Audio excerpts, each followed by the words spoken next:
Если у нас есть несколько значений, которые мы хотим просуммировать, мы можем написать простую формулу. Равно, у нас открывается окошко ввода формулы, и далее необходимое нам значение я указываю по порядку. 10 плюс 15 плюс 20. И мы получаем соответствующий результат. Второй вариант проделать то же самое, это указывать не конкретные значения, а ссылки на ячейки, которые эти значения содержат. Первая ячейка плюс вторая ячейка плюс третья ячейка.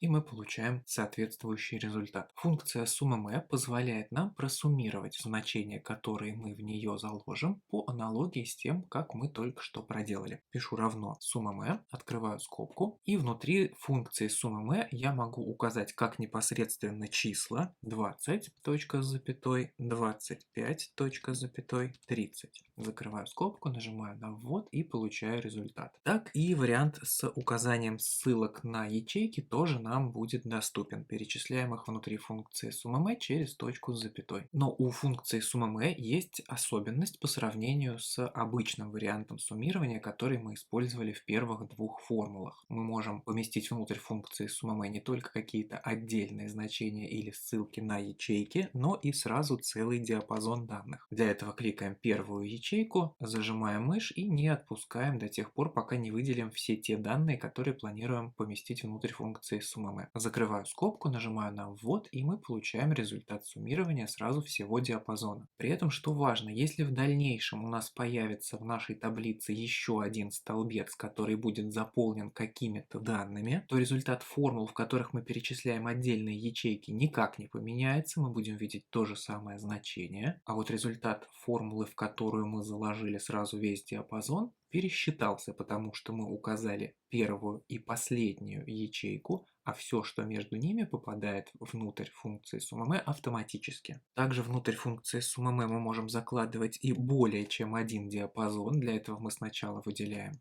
первый диапазон, ставим точку с запятой и указываем следующий диапазон. Их может быть и более чем два, соответственно, при большем количестве нужно будет поставить точку с запятой и далее перечислять через точку с запятой все нужные диапазоны. Я закрываю скобку, нажимаю на ввод и получаю результат уже для двух диапазонов. Ну и диапазону совершенно не обязательно быть в одной строке. Внутрь функции summa мы можем заложить сразу всю нашу таблицу, и все эти значения между собой будут просуммированы.